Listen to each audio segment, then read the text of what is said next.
Okay, let's try this again.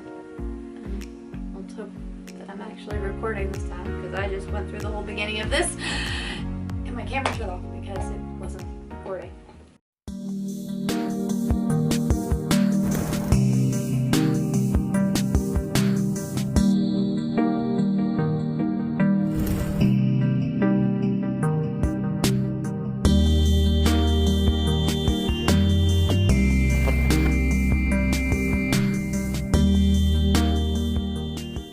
Hi, back again. This time we're doing something fun that we've been talking about doing.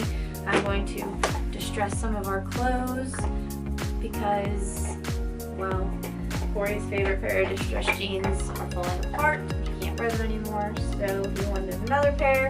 And I said, well, we learned how to distress over the summer for the haunted house, and I figured, why not just distress our own clothes? We don't have to go quite as extreme as what we do for the haunted house, but yeah. So I have a pair of jeans here. I'm actually distressing like 3 pairs of these. My pattern jeans, which I'll show you, are the ones that are falling apart that he wants me to at least base 1 pair somewhat off of. And then I'm going to distress the original Haunted Hollow shirt. I want to do a couple things because I've had this shirt for so many years, and I got a new one this year, and I figured I don't get a chance to wear this one very often because it's big, so I'm going to distress it and hope it turns out good so that I can wear it. But, so those are the clothes that I have. I also have a bandana over here. Cory wants me to try something with the frayed jeans with behind the holes by sewing or gluing a bandana into it to give it a unique design.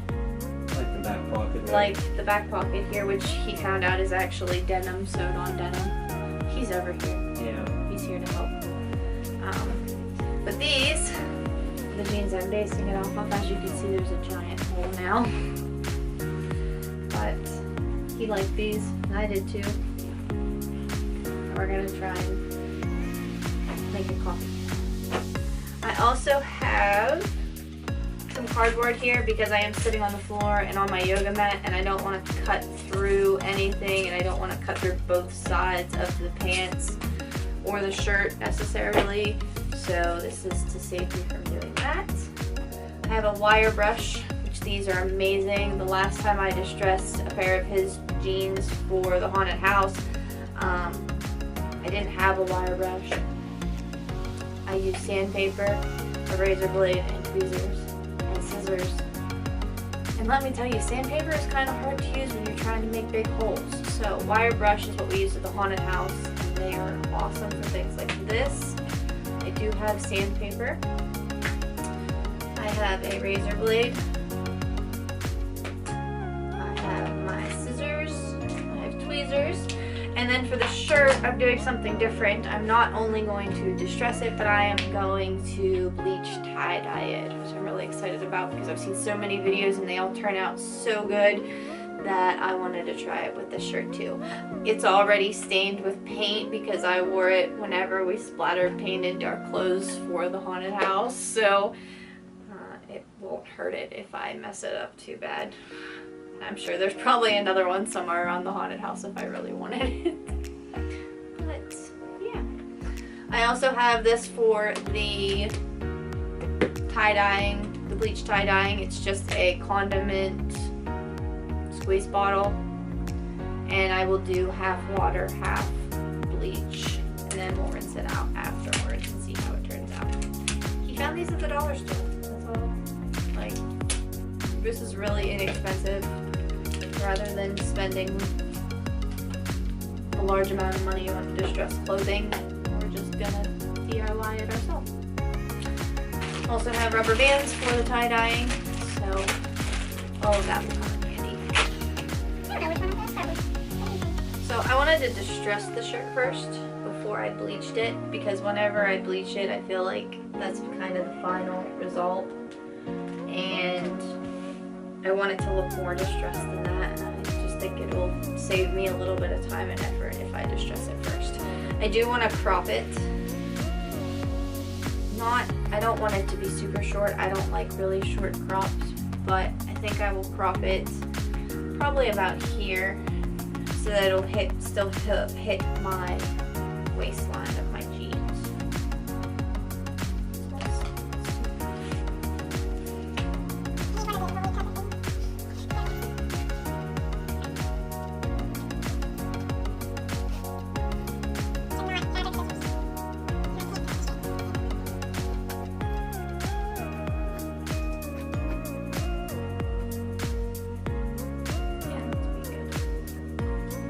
I watched a lot of different techniques on how to distress stuff, so I'm just gonna kind of mix it up here.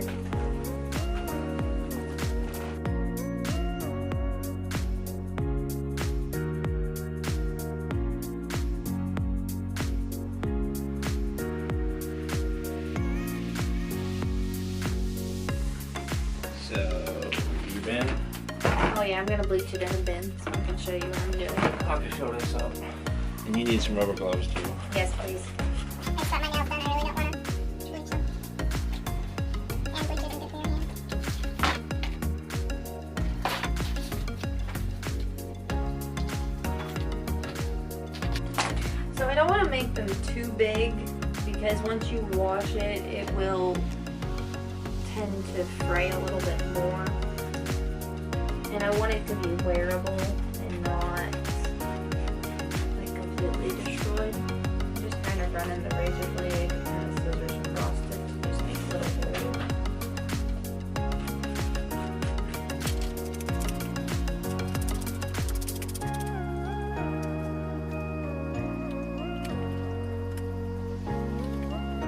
Please be careful when using tools like this. Don't want to cut a finger off. So I think I have it distressed a good amount. It's kind of hard to see on here because it's a black shirt, but I did front and back. I didn't really have any specific rhyme or reason for putting them where I did. I just tried to make it look fairly even overall. I don't want any big open spots that aren't distressed because I feel like that would just look funny. But I'm going to do this kind of in a random method for my bleach tie-dye. I don't really want it to be in any specific pattern. I'm not quite sure what it's going to do to my logo. So let's hope it doesn't completely ruin it, but we're going to try. I kind of twist the logo up though, so maybe it won't get quite as much. I hope this doesn't turn out absolutely terrible.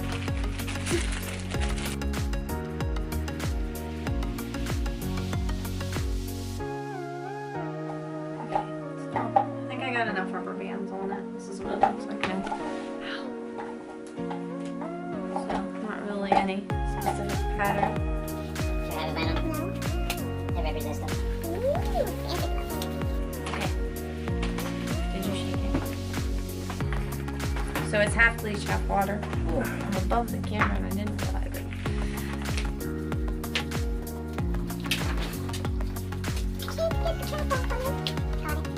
It moves really fast apparently. So I'm just gonna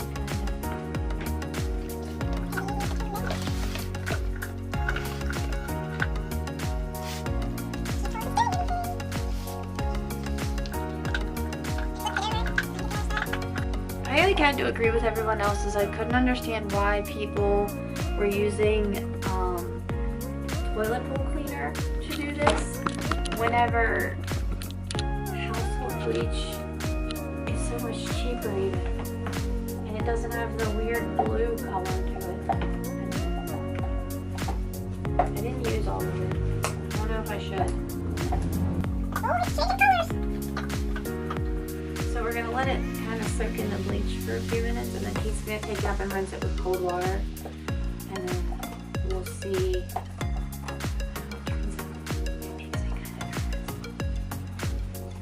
nervous. He took my shirt up to rinse it out, see how it turns out, and then I'll still have to wash it, which I'll have to post pictures of all of these finished. I'm going to open up his other pants here so I can get an idea of where the holes were.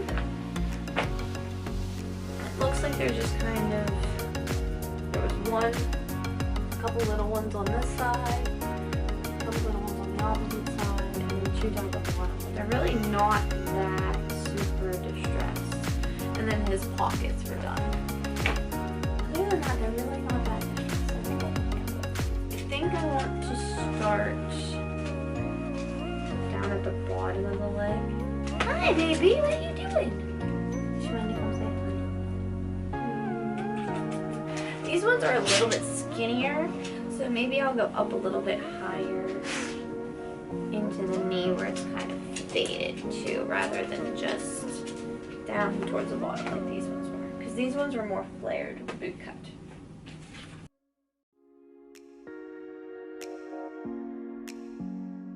My favorite method was using the sandpaper and the wire brush, but you have to make some initial cuts first with the razor blade before you get too far into it, which is why I have the cardboard underneath.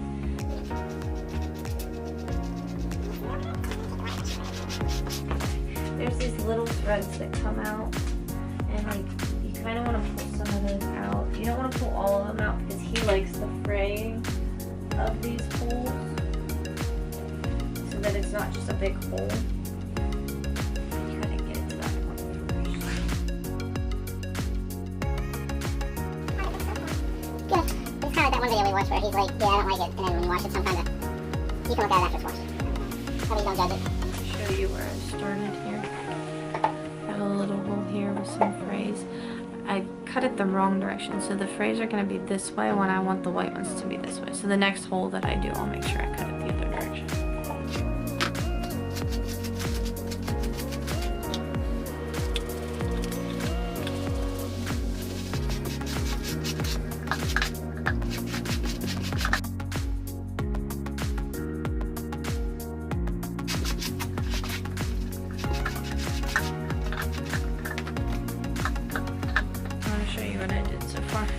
I like this hole much better. So you have to be mindful of your fabric and make sure you're cutting in the right direction. The white threads go horizontally, the blue threads go vertically, in these pants at least. And what I wanted was the white threads. For some reason I wasn't thinking when I cut this one, and I cut them vertically, which ended up just making a big hole in these frays. Now he, like I said, wants to put the bandanas behind this, so it won't really make a difference then. But this one I really like. So I'm going to move on and do the ones on the tops of the pants now. Again, I said it's a very tedious job. As you can see, all this fuzz came from it. So I took it and cut it with the razor blade horizontally. And took the wire brush a little bit to try and pull the fabric up, pull the denim and the threads up. Then I was taking tweezers and pulling it apart, and then pulling all the little blue threads out, because since I cut them vertically they were in small strands. So I was pulling them out, like you can see them up here where it's like frayed.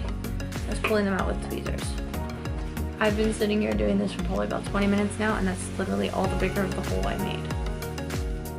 But I like it so far, and I'm gonna just keep going. Start small, it's not big enough, then you can get bigger.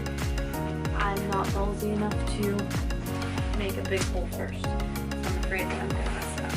This part right here, and I can see that the white threads are still connected. So, just keep going.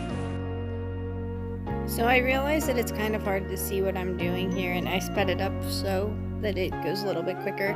But basically you only want to be pulling out the blue threads. You want to leave the white threads to give that frayed look, and only pull the blue threads out with the tweezers. Now they're already cut, so they should come out fairly easy. Some are still attached to the side, so just pull gently and watch those white fuzzes. Okay, so I'm done for the night. My back hurts from sitting here on the floor. I really need a DIY table. But my shirt is in the dryer. Yes. So tomorrow we'll take pictures of everything completely finished. Well, at least as much as we possibly can. But I want to show you the finished version of my distressing of the jeans. He said they turned out pretty good. I did the pockets too. Hopefully they look just as good on. He wants to put a patch under the hole that I messed up, which is fine, because it looks dumb. But the rest of them I think turned out pretty good. So super easy method using razor blades, sandpaper, and tweezers. But Very time consuming. very, very time consuming if you want it to look like I did with the phrase.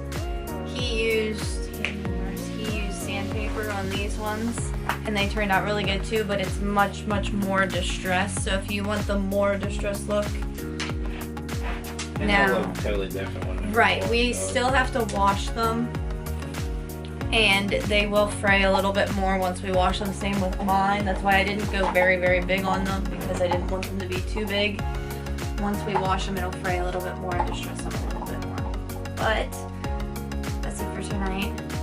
We will show you the final result of my shirt tomorrow. I'm going for a mission to try to find some fabric glue. Yeah, he's gonna try to find some fabric glue to try and glue the fabric on rather than sew it.